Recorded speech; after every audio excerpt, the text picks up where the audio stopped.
Voilà, bonsoir à chacun. Voilà. C'est une joie de vous retrouver. Je reconnais assez peu de visages, je dois dire. En plus de ça, des masques sont là pour vous rendre un peu uniforme. Mais je sais une chose, c'est que Dieu a une parole individuelle pour chacun. Dieu n'est pas un Dieu uniforme, mais il a un message particulier, adressé, adapté à chacun de nous. Dieu sait exactement aller nous chercher dans notre besoin, dans notre condition, pour nous toucher. D'abord pour nous dire qu'il nous aime, qu'il veut notre bien, qu'il veut notre salut, qu'il veut nous sauver, pour qu'on lui appartienne personnellement, et puis aussi pour orienter notre vie, pour diriger, conduire notre vie. Et j'aime le dire, je l'ai encore dit cette semaine lorsque j'étais à Yverdon, à l'école biblique, eh bien, lorsque l'on confie sa vie entre les mains du Seigneur, il nous prend toujours au sérieux et il ne nous lâche pas. L'histoire que j'aimerais vous lire et ensuite vous commenter ce soir, c'est une belle histoire, une histoire, vous allez voir, qui va être dramatique, mais qui va être changée en bien. Le Seigneur va prendre une histoire qui va finalement bien se terminer alors qu'elle avait mal tourné. Je ne sais pas si vous connaissez des récits ou des histoires de gens qui ont été dramatiques, qui ont été des cassures, des brisures de vie, qui ont été des accidents, qui ont été des maladies, qui ont été des choses qui ont été un échec ou quelque chose de violent et de fort, de mauvais, qui a quand même finalement eu une issue, une finalité magnifique. C'est notre récit de ce soir. Je vous invite à ouvrir avec moi dans votre Bible pour lire dans Actes des Apôtres, chapitre 20. Actes des Apôtres, chapitre 20.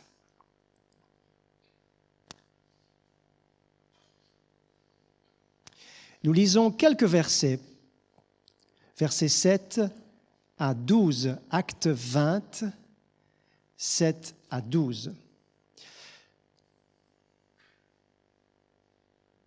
Le premier jour de la semaine, nous étions assemblés pour rompre le pain.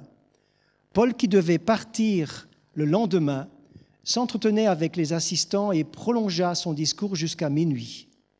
Il y avait un assez grand nombre de lampes dans la chambre haute où nous étions assemblés.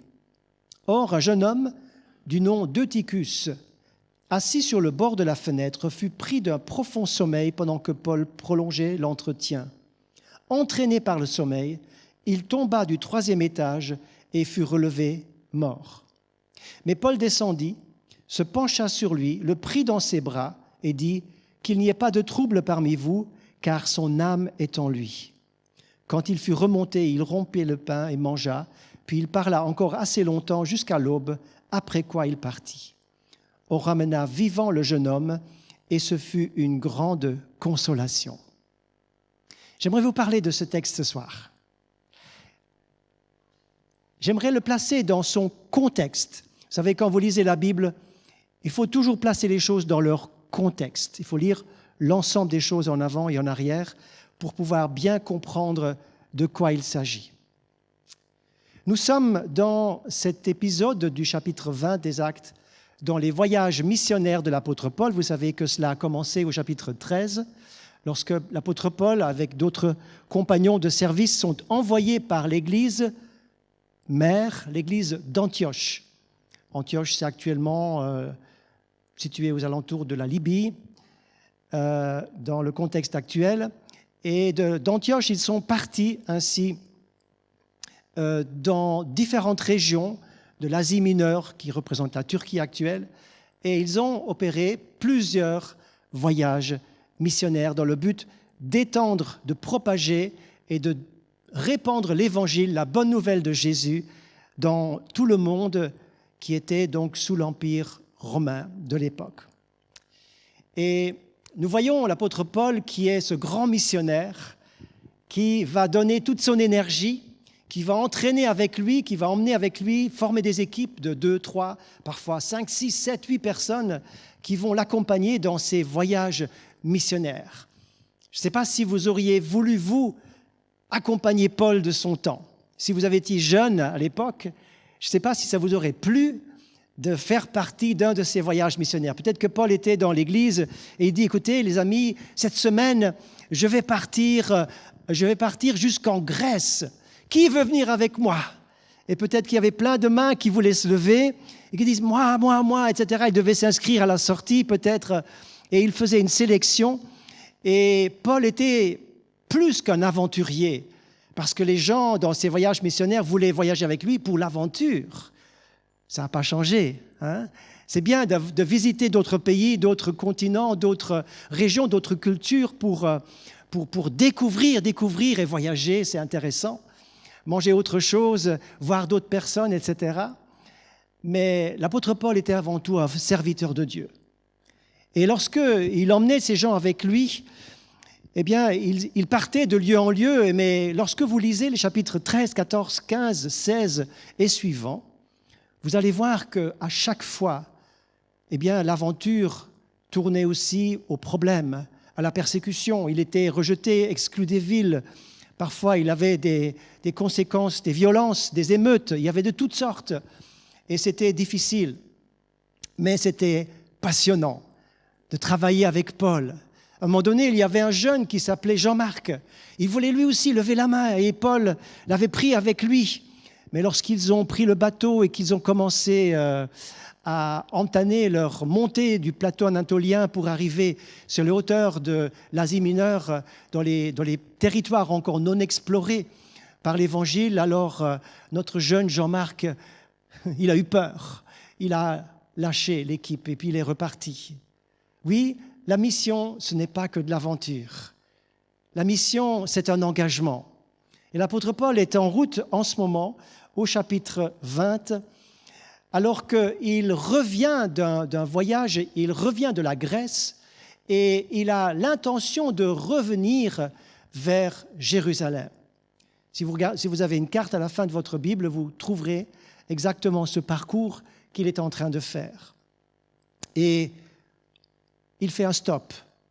Il fait un stop par une ville où se passe notre récit que je viens de vous lire. Cette ville s'appelle Troas. Troas est le nom latin ou le nom romain, si vous voulez, d'une ville qui était autrefois appelée par les Grecs Troie. Vous avez déjà entendu parler de la guerre de Troie, hein, de ces choses-là. C'est le même endroit. Et Troas, c'est une ville particulière pour Paul. Pourquoi? Avez-vous déjà lu le chapitre 16 de Actes? Peut-être que quelqu'un se souvient de ce qui s'est passé à Troas. Paul était en train d'évangéliser, donc, et il était en train de monter un peu plus au nord de l'Asie mineure, donc la Turquie actuelle, et il se dirigeait un petit peu vers la mer Noire, et la parole de Dieu nous dit que l'Esprit de Dieu l'a arrêté. Alors ils se sont mis à prier, et puis ils ont dit, on va aller ailleurs. Puis ils sont descendus un peu vers l'est. Et là encore, la parole de Dieu nous dit, lorsque vous lisez le chapitre 16, que Dieu ne leur a pas permis d'évangéliser. Alors Paul, qui était parti pour annoncer l'évangile, s'est dit, mais qu'est-ce qui se passe? Je pars au nord, la porte se ferme, je pars au sud, à l'est, la porte se ferme. Pourtant, évangéliser, c'est quand même juste. Pourquoi est-ce que Dieu ferme les portes? Avez-vous déjà remarqué que vous êtes en train de faire quelque chose de juste et pourtant, des portes se ferment? Pourtant, des choses ne s'ouvrent pas. Pourtant, ça ne marche pas comme vous avez prévu. Vous avez prié, vous êtes bien disposé, vous faites ce qui est juste, et pourtant, ça ne marche pas. Ce n'est pas pour ça que Dieu n'est pas avec vous. Et le Seigneur va ainsi se révéler à Paul d'une autre manière. Durant la nuit, il va avoir un songe. Et dans ce songe, il verra un homme qui lui fait signe. « Hey, Paul, viens en Macédoine et secours-nous !» Et lorsque Paul se réveille le lendemain, il raconte à son équipe, sa petite équipe qui voyage avec lui, qu'il a eu un songe d'un homme qui était un Macédonien qui lui disait « Viens, secours-nous !» Et il exprime à ses compatriotes, son équipe, combien il avait le visage angoissé, combien il avait une urgence dans le ton de sa voix, combien il demandait, il suppliait, « Viens, secours-nous » Alors, l'équipe qui était à Troas, où se passe justement ce songe, est partie vers un nouveau territoire, une nouvelle direction, et Dieu les a orientés donc de partir en Macédoine, qui était la région qu'on appelle l'Europe. L'Évangile est arrivé en Europe. Première ville de chute était Philippe, première ville de l'Europe de l'époque. Ça se situe au nord de la Grèce et au sud de la Bulgarie aujourd'hui. Eh bien, cette fameuse vision qui a été marquante, qui a été la révélation de Dieu pour Paul et son équipe, s'est passée à Troas. Donc maintenant, alors que Paul, il y a du temps qui a passé, il revient d'un autre voyage et il s'arrête de nouveau à Troas. Je ne sais pas si ça vous est déjà arrivé, un endroit où Dieu vous a parlé. Peut-être que vous dites, mais Dieu m'a parlé un jour, j'étais en train de marcher dans la forêt, et Dieu m'a parlé dans un moment où j'étais en train de prier. Ou Dieu vous a parlé dans une église, ou Dieu vous a parlé dans votre chambre, Dieu vous a parlé dans une circonstance, Dieu vous a parlé dans un lieu particulier. Et vous aimeriez revenir dans ce lieu où Dieu vous a parlé. Dieu m'a parlé pour la première fois lorsque j'avais 21 ans. Ça fait longtemps. C'était en 1975. Et Dieu m'a parlé dans un voyage. J'étais avec mon sac à dos et j'étais en train de faire de l'autostop et je voyageais au travers de l'Europe comme ça, de ville en ville. Et j'arrivais pour des amis m'avaient donné rendez-vous dans un petit village pas très très très loin d'ici, en définitive, à Thésée, entre Dijon et près de Mâcon, entre Dijon et Lyon. Et ce petit village, à l'époque, concentrait vraiment les jeunes de toute l'Europe. On était des milliers. Je n'étais même pas au courant que ça existait, mais le rendez-vous avait été pris. Et j'arrive avec mon sac à dos un certain mois de juillet en 1975 et je vois ces centaines de jeunes partout sur d'immenses tentes et tout. Et là, pour la première fois, un jour, Dieu m'a parlé. Dieu m'a touché. C'était la première fois, la toute première fois où Dieu m'a touché, où j'ai senti sa présence, où j'ai reçu et entendu pour la toute première fois de ma vie un témoignage chrétien. Un témoignage de quelqu'un dont la vie avait été changée. Jamais j'avais entendu ça. Et pourquoi je vous parle de cela ? Je pourrais vous raconter toute l'histoire, mais je ne vais pas vous la raconter. Vous pourrez regarder sur le site internet de l'Église et chercher un peu, vous trouverez mon témoignage. Mais il y a quelques années de cela, en arrière, on était en congé avec Jenny et puis on est revenu de la France. J'étais à Saint-Étienne et puis je roulais en voiture et je dis « Ah, j'aimerais qu'on fasse une halte à Thésée. J'aimerais revoir l'endroit où Dieu m'a touché pour la toute première fois. » J'avais envie de m'y arrêter. Et on a débarqué là, il y avait très très peu de monde. Et je me suis retrouvé un peu l'endroit. Et je me dis, il y a si longtemps en arrière, pour la première fois, Dieu m'a touché. C'était là. Et j'étais ému, j'étais touché, je voulais être seul et je voulais encore une fois remercier Dieu pour cet endroit où pour la première fois, il a choisi de me toucher. Pour la toute première fois. Paul était peut-être comme ça. Il était sur le chemin du retour et il s'est dit « Ah, il faut que je m'arrête à Troas. C'est là qu'on a eu la mission pour aller évangéliser en Europe, il y a quelques années en arrière. » Et lorsqu'il arrive à Troas, précédé par son équipe, vous lirez ça au chapitre 20, versets 4 et 5, et le verset 4, 5, 6, vous verrez que son équipe les avait précédés pour préparer le terrain, et Paul arrive un peu plus tard.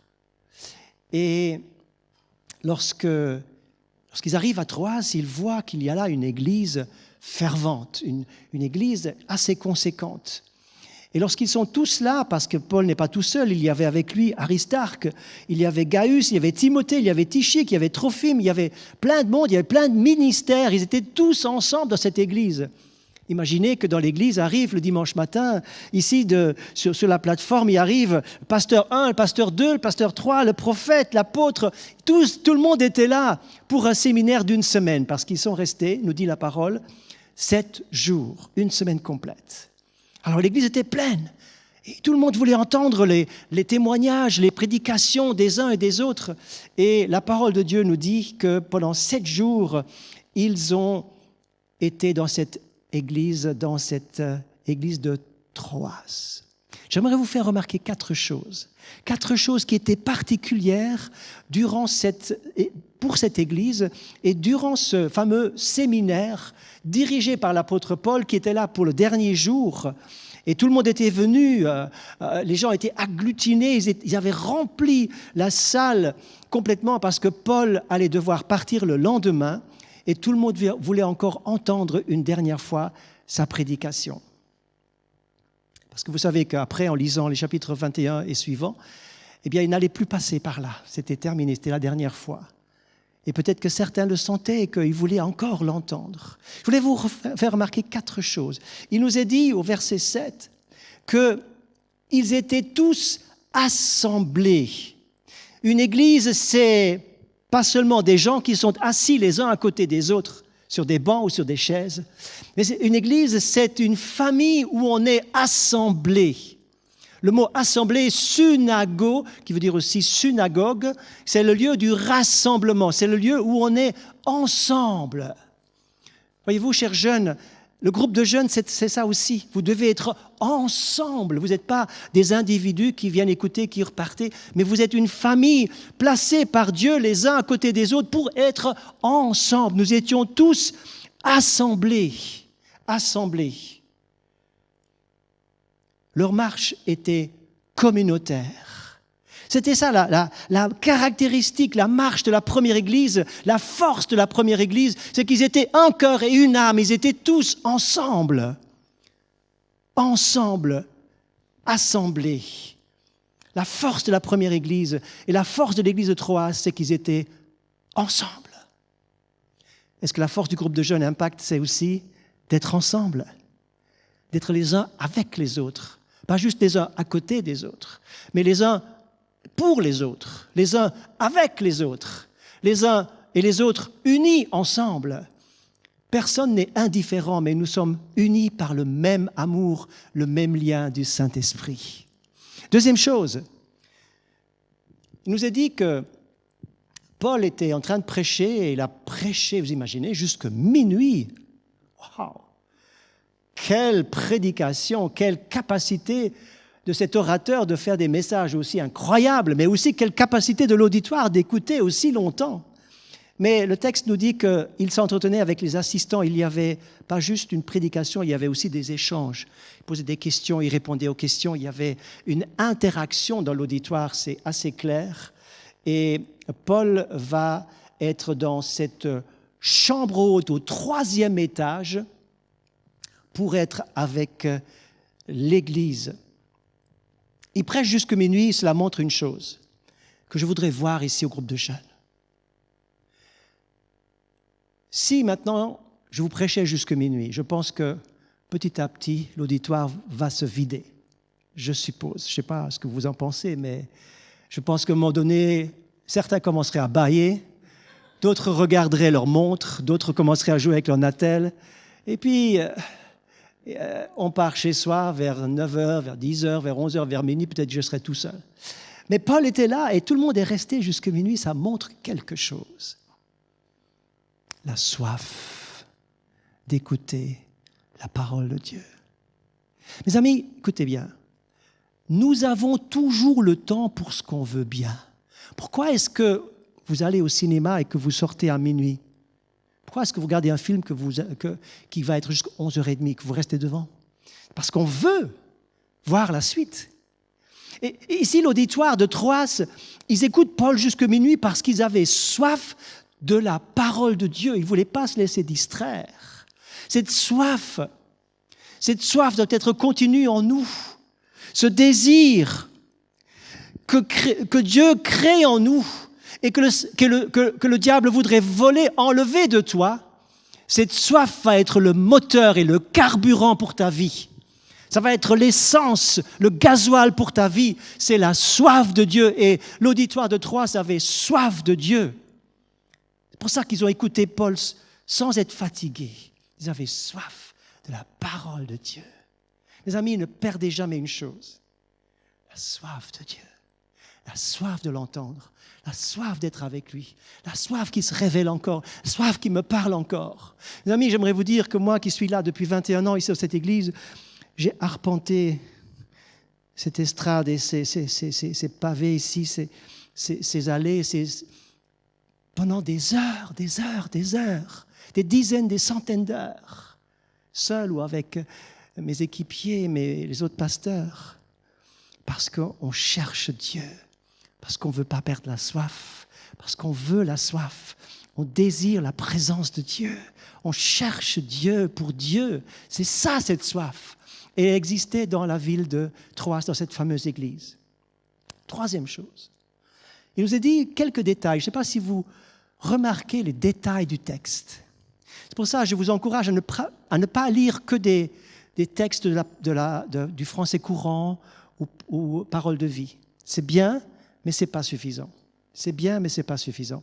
Prenez les textes originaux, les textes seconds, les textes nouvelle version de Genève, etc. Prenez des textes qui sont plus précis et aimez la précision du texte biblique. Il nous est dit qu'il y avait beaucoup de lampes. Vous avez ça dans vos Bibles? Beaucoup de lampes, un grand nombre de lampes dans cette fameuse salle. Pour moi, ça me parle.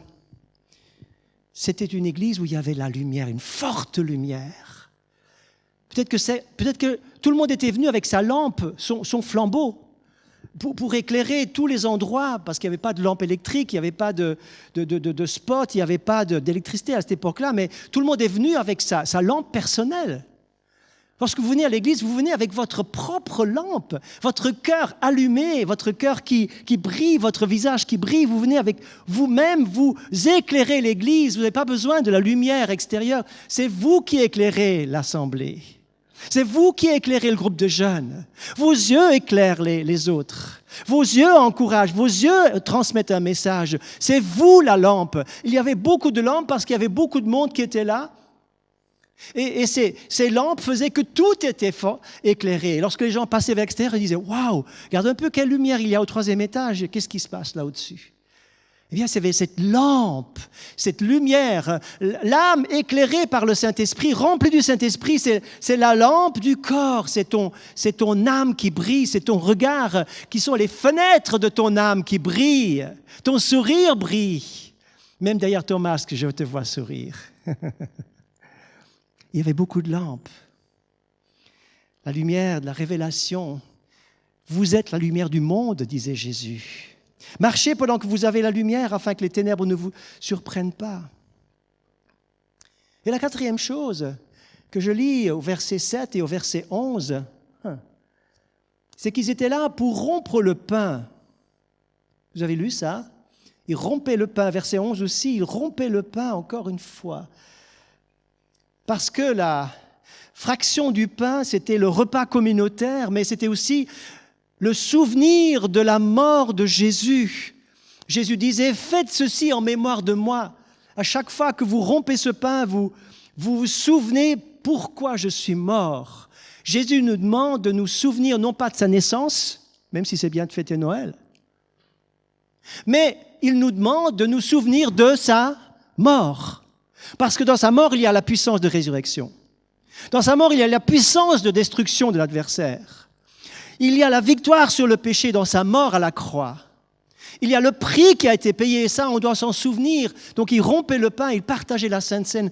C'est marqué 2 fois. Donc, il y avait cette puissance, ce pilier où on rappelle la mort de Jésus. Les premiers chrétiens avaient cette pratique, et malheureusement, nous souffrons en ce moment parce que nous ne prenons pas la Sainte Seine à cause de la situation déjà depuis longtemps, et cela nous manque. Mais ça n'empêche qu'on peut toujours se rappeler de la mort de Jésus. Quand on en parle, quand on prie, c'est le centre de l'Évangile. Maintenant, après avoir parlé de ce voyage l'apôtre Paul qui s'arrête à Troas. Après avoir regardé ces 4 caractéristiques de cette belle église de Troas, je voudrais attirer votre attention sur ce jeune homme. Comment il s'appelait encore? Eutychus. Qu'est-ce que ça peut bien vouloir dire? Vous voudriez appeler votre petit garçon plus tard Eutychus? Oui, pourquoi pas? Pourquoi pas? Ce serait original. Hein? Peut-être que tu seras la seule à avoir un fils Eutychus dans tout Genève. Mais ce n'est pas un nom qui est juste comme ça. Ça veut dire l'homme qui a de la chance. Eutychus veut dire le chanceux. L'homme qui eut de la chance. Croyez-moi, Eutychus avait de la chance. Et je vais vous expliquer pourquoi. D'abord, il est venu à la réunion pour écouter Paul. La dernière soirée avant que Paul devait partir le lendemain, et il est venu au bon moment et au bon endroit. Ce soir, vous êtes au bon moment, au bon endroit. Vous êtes au bon endroit ce soir. Il n'y a pas de hasard. Eutychus était là, pas par hasard, même s'il a été emmené par la famille, ou peut-être qu'il est venu avec des copains, mais on ne sait pas non plus quel âge il avait, c'était un jeune, ça je sais. Ce jeune était venu, peut-être qu'il avait envie de venir, peut-être qu'il a été entraîné par les autres, ou bien peut-être qu'on l'avait obligé de venir, je ne sais pas. Toujours est-il que Dieu avait rendez-vous avec lui ce jour-là. Il est venu au dernier moment, la dernière soirée, il était là. Quand vous sentez qu'il faut aller à l'église, il ne faut pas rater ça. Quand vous sentez qu'il faut venir, il faut y aller. Hein? Il y a des rendez-vous. Bien sûr, ça peut se reproduire plus tard, mais il y a des trucs, des rendez-vous, des croisements de situations, des rendez-vous spéciaux qui sont donnés quand il faut. Je me souviens que le diable veut empêcher que vous veniez au bon moment. Je me souviens toujours, au début de ma vie chrétienne, moi je faisais tous les week-ends, j'ai voyagé pendant 8 ans avec mon pouce. À l'époque, on n'avait pas d'argent de poche, on n'avait pas d'argent non plus, donc je voyageais avec la voiture des autres, avec la VDA, la voiture des autres. C'était mon véhicule. Donc j'étais au bord de la route, je me mettais dans la rue de mon village et puis je marchais avec mon sac et puis dès qu'une voiture passait, je faisais comme ça. Et donc j'ai voyagé pendant 3 ans pour aller à l'église tous les week-ends et je faisais 80 km en autostop pour aller à l'église. Mais un jour, il y avait des baptêmes, mais c'était une série de baptêmes de tous mes amis se faisaient baptiser. Donc moi j'étais baptisé juste la série avant, 6 mois avant. Puis il y avait la nouvelle série qui arrivait et je me réjouissais. C'était les baptêmes d'une grande série de jeunes. Mais incroyable. Ce jour-là, ça ne marchait pas. Rien ne marchait. Je marchais, j'étais au bord de la route, il n'y avait pas de voiture, les voitures passaient, personne ne me prenait. Et je suis arrivé 3 heures en retard. Tout était terminé. Dommage, hein? J'aimerais vous dire que le diable ne veut pas que vous arriviez à certains moments dans l'Église, parce que Dieu a rendez-vous. Dieu veut parler, Dieu veut toucher. Et certains moments, vous allez sentir un combat. Et Eutychus avait peut-être ce combat aussi pour venir dans l'Église. Mais toujours est-il que la parole de Dieu ne nous dit pas ça. J'essaie d'imaginer notre petit Eutychus qui est dans la salle, puis à un moment donné, il commence à regarder sa montre. Et puis il y avait tellement de lampes et de torches partout qu'il n'avait plus d'air.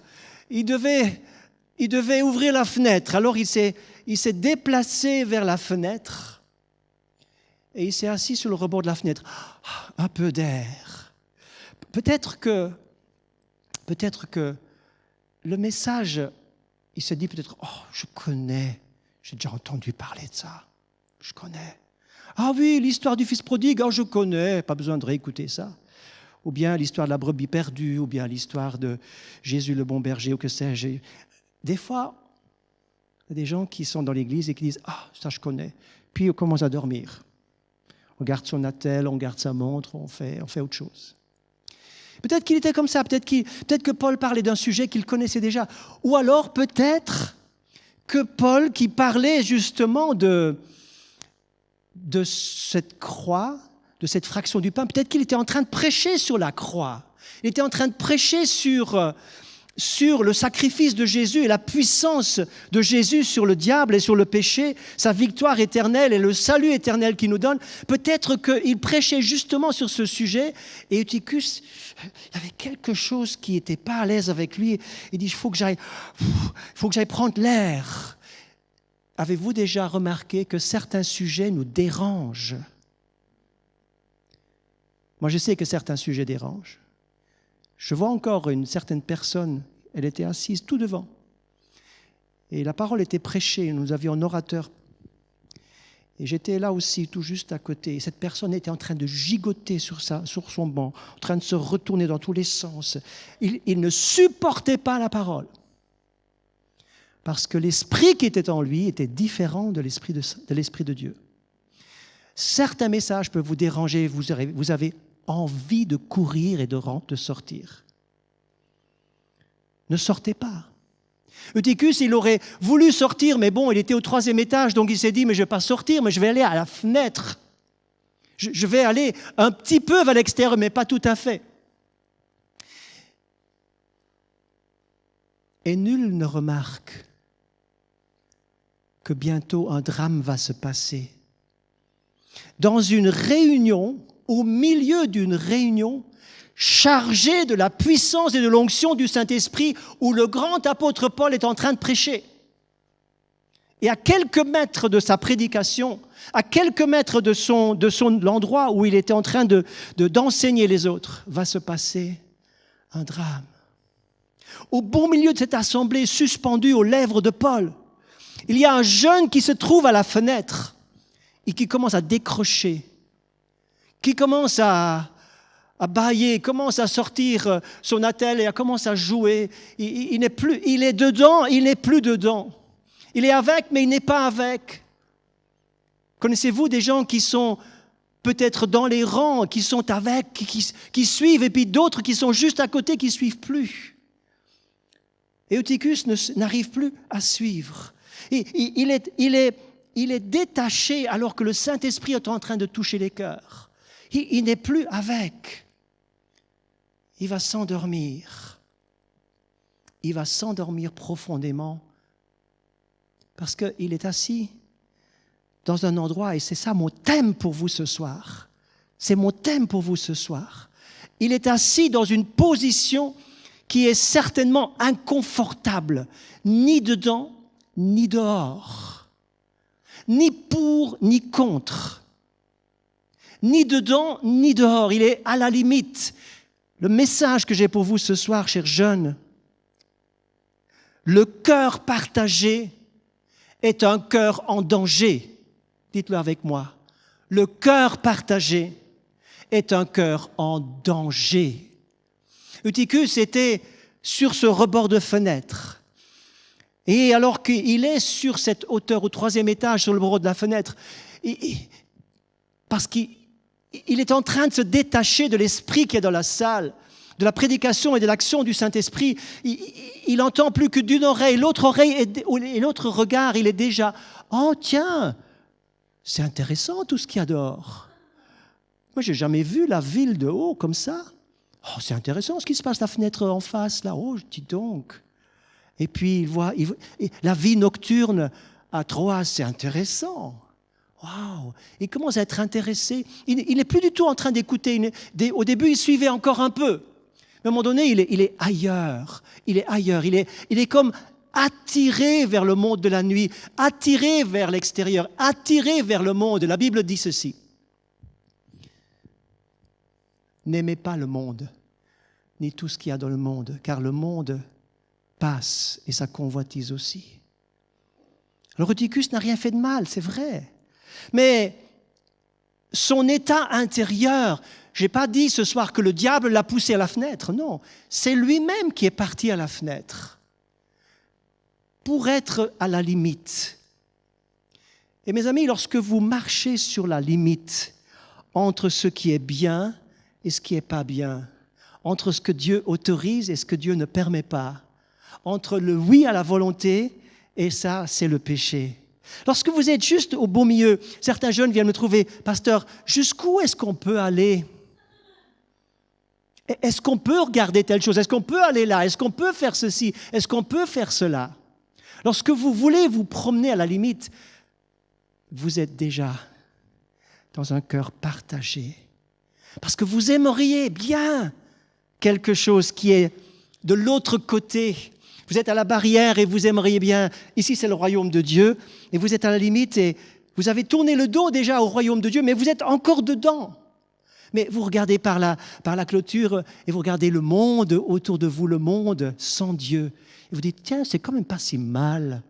C'est pas dangereux. Samson était comme ça. Samson, c'était l'homme fort de la Bible. Vous lisez ça dans le livre des Juges, au chapitre 13. Samson, c'était un homme qui était, nous dit la parole, rempli de puissance et de force à certains moments pour délivrer Israël des Philistins. Mais Samson, il avait une faiblesse. Lui qui était tellement fort, sûr de lui, il aimait se promener sur les limites, comme un funambule, vous voyez, avec une barre comme ça, il marchait. Il marchait sur les limites. Et puis vous savez, quand il marchait, il était « Waouh, je suis quand même bon, hein ?» Je tiens debout sur mon fil, là. Waouh! Je tombe ni à droite ni à gauche. Regardez comme je sais bien faire ça. Et Samson était attiré vers le monde, vers le royaume à côté d'Israël. Dieu avait dit, tu dois rester en Israël et tu dois chercher une femme en Israël. Mais lui voulait une femme des Philistins. Il voulait une femme d'à côté parce qu'elles étaient plus jolies. Et le voilà sur la clôture en train de regarder les femmes et les belles filles de l'autre côté. Puis à un moment donné, il dit, je vais essayer quand même peut-être que je vais aller voir. Et puis je vais revenir. C'est pas si grave. Ça marche. Dieu a été avec moi. J'ai rien risqué, j'ai rien fait de mal.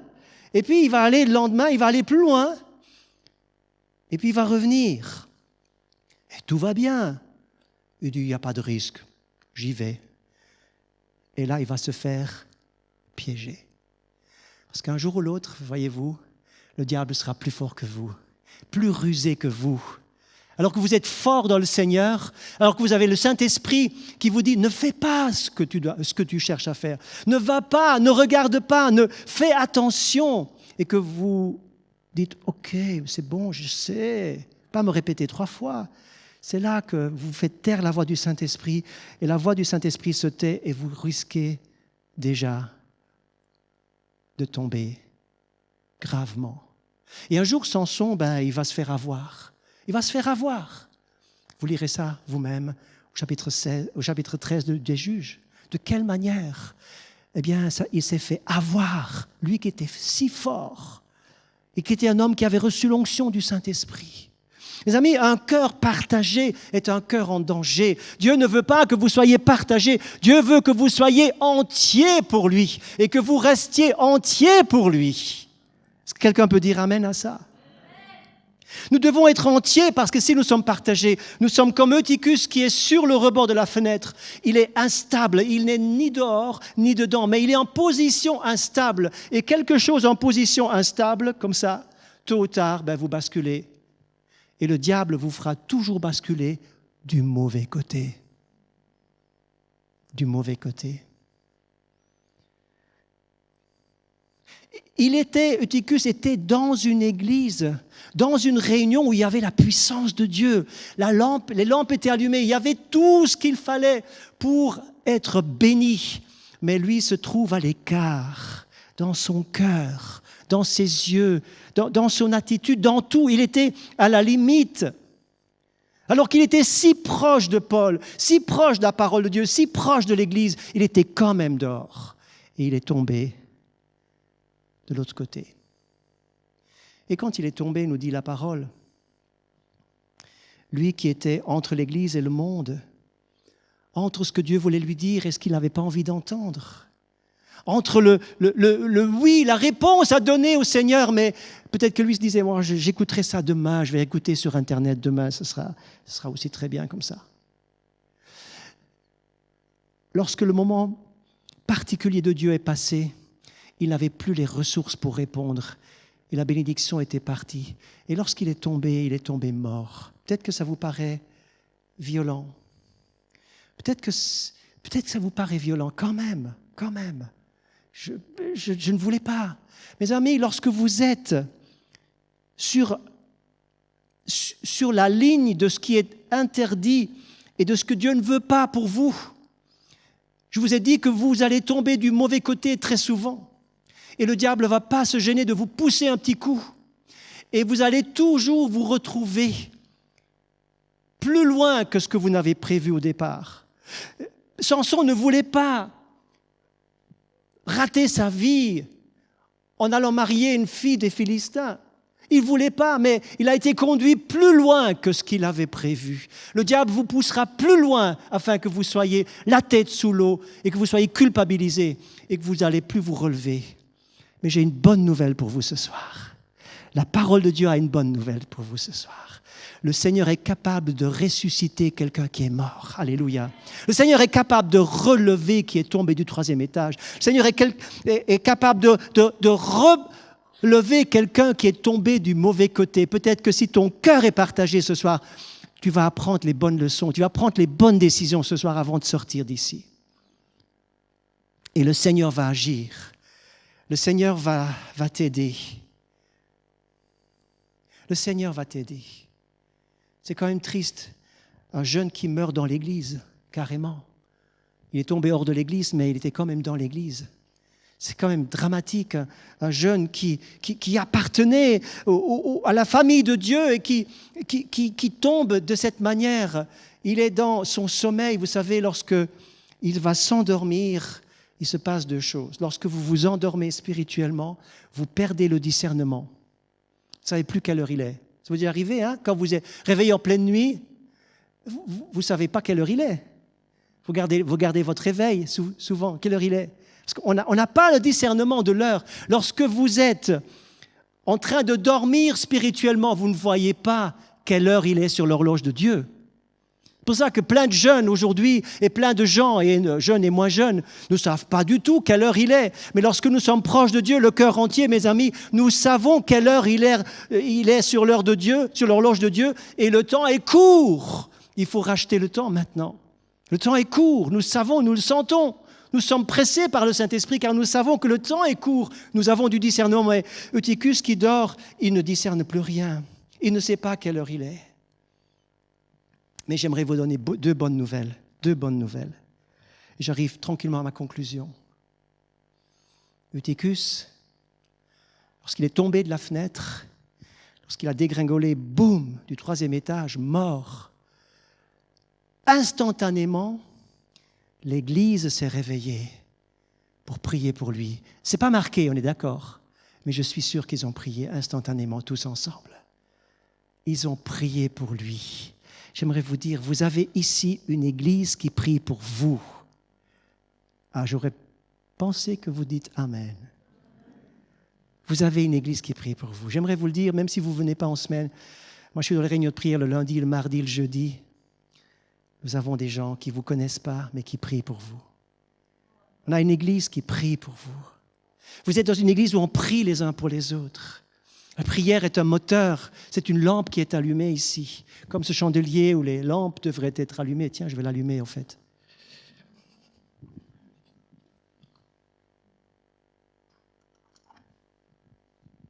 Après, il faut encore passer ici. Voilà.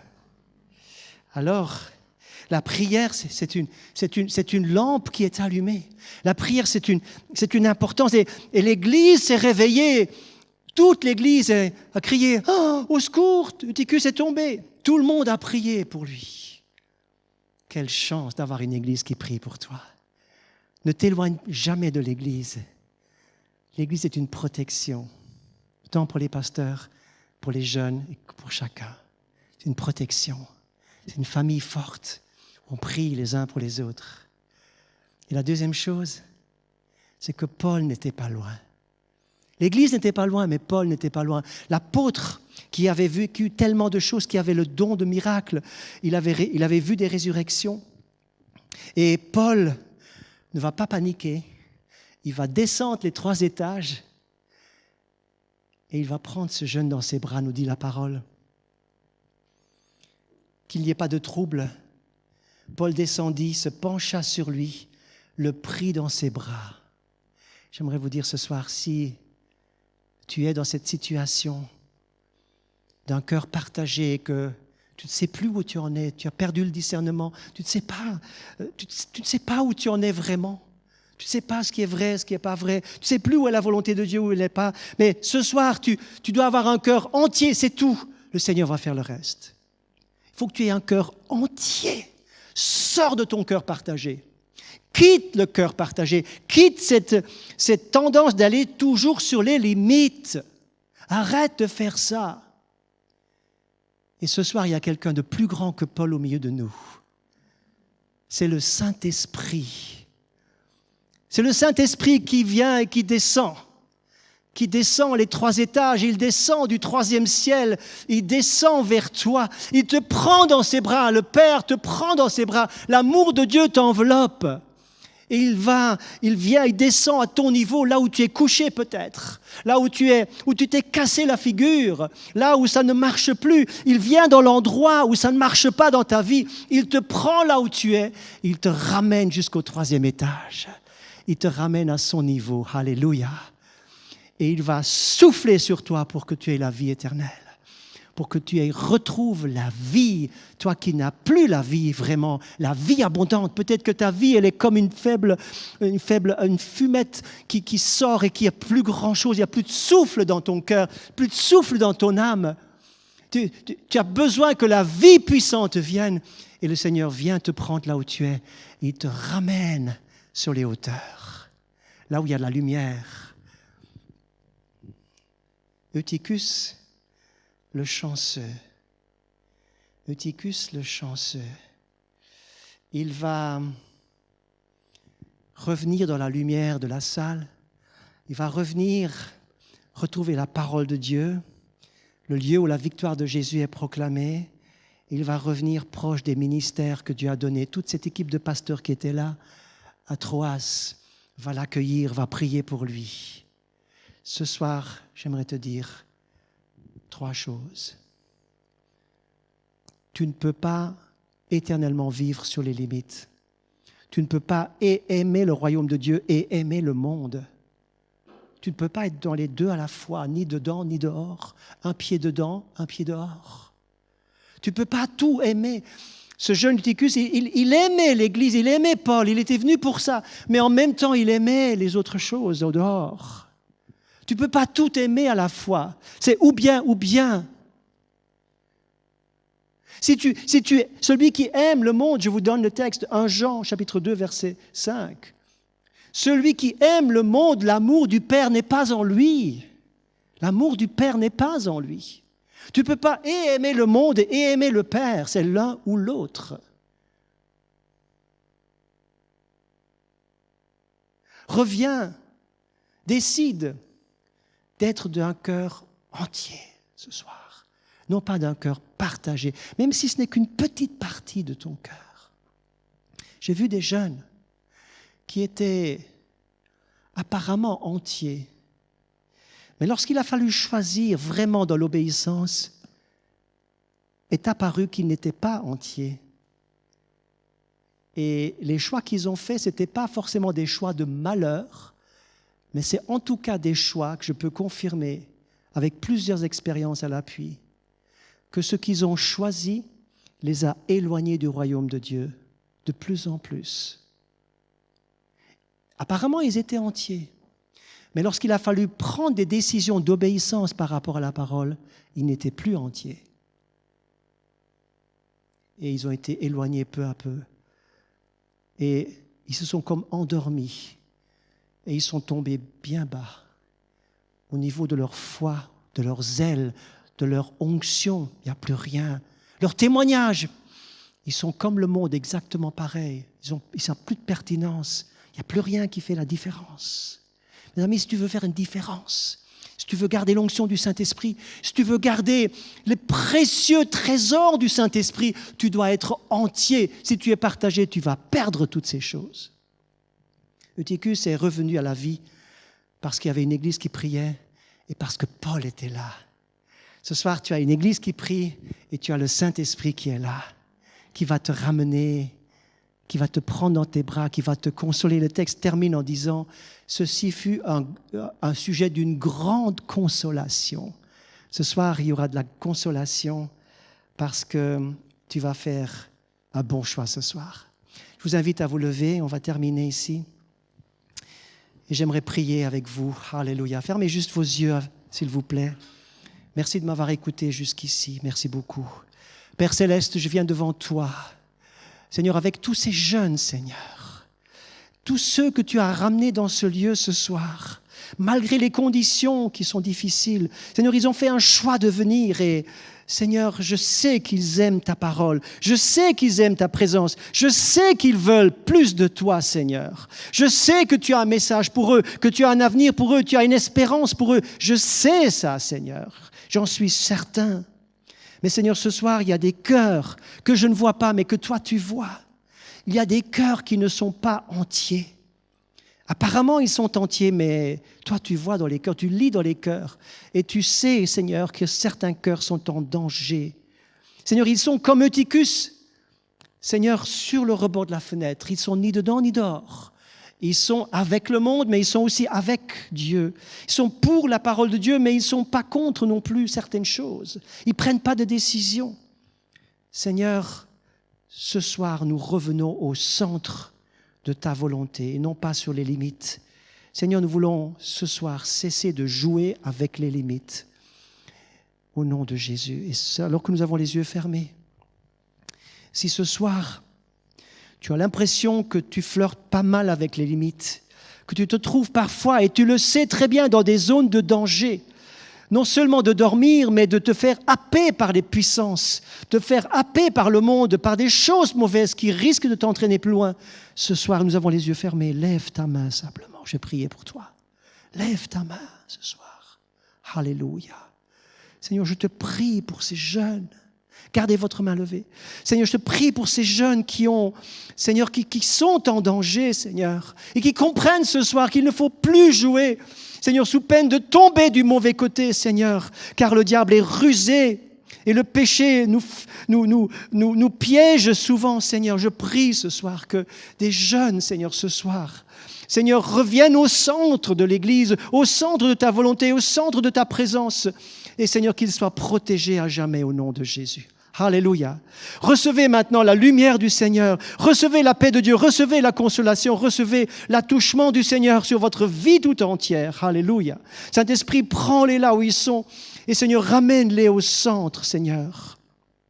Priez avec moi, s'il vous plaît. Seigneur Jésus, je viens à toi tel que je suis ce soir. Seigneur, je ne veux plus me promener sur les limites. Je ne veux plus jouer avec les tentations, ni avec l'interdit. Seigneur, ramène-moi au centre de ta volonté. Je choisis de revenir au centre. Je reviens dans ta volonté, Seigneur. Seigneur, pardon pour mon cœur partagé. Seigneur, libère-moi de ces tentations qui toujours m'entraînent vers les mauvaises choses. Au nom de Jésus. Seigneur, je te remercie pour le secours puissant du Saint-Esprit. Et je te dis, je te donne mon cœur entier ce soir. Je te donne mon cœur entier ce soir. Amen, amen, amen. Alléluia. Amen. Il y a de la joie pour chacun qui prend une bonne décision ce soir. Il y a de la joie dans le ciel pour chaque personne qui prend une décision juste. Et le Seigneur vous donnera toujours la force pour tenir votre décision. Soyez bénis et merci de m'avoir écouté. Amen.